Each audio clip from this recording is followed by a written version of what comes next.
Narito ang mga tips kung paano maipasa at mapataas pa ang score sa IELTS exam.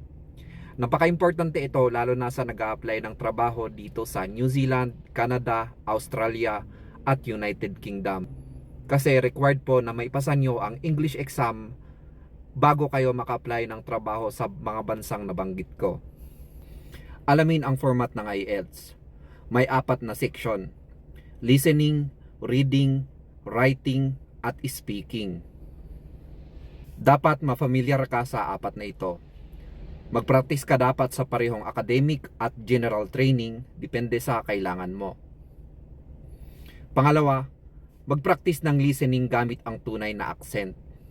Makinig sa podcast, BBC News, YouTube, at etc. para masanay sa iba't ibang English accent, British, Australian, Canadian. Habang nakikinig, mag-note-taking practice ka kahit keywords lang.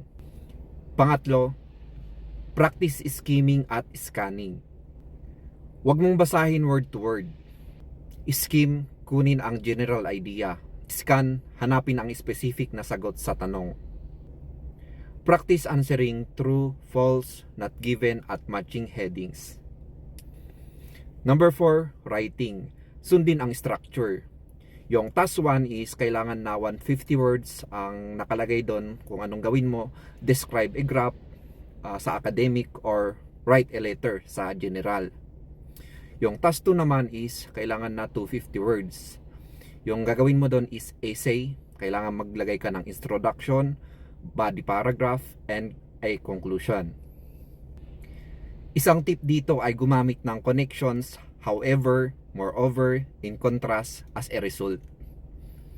Tapos, practice writing with the time conditions. Panglima, speaking. Practice make confidence. Talk to yourself in English or with a friend. Sagutin ang common question like, describe your hometown. What do you usually do on weekends? Focus on fluency, not accent. Don't be afraid to pause and think.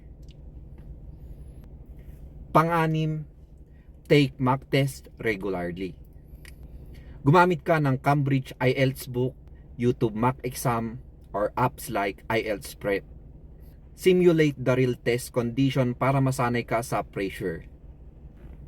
Pang-pito, improve your vocabulary and grammar. Gumamit ng topic-based vocabulary like example ng environment, education, technology. And then review basic grammar like tenses, subject-verb agreement, articles, at iba pa.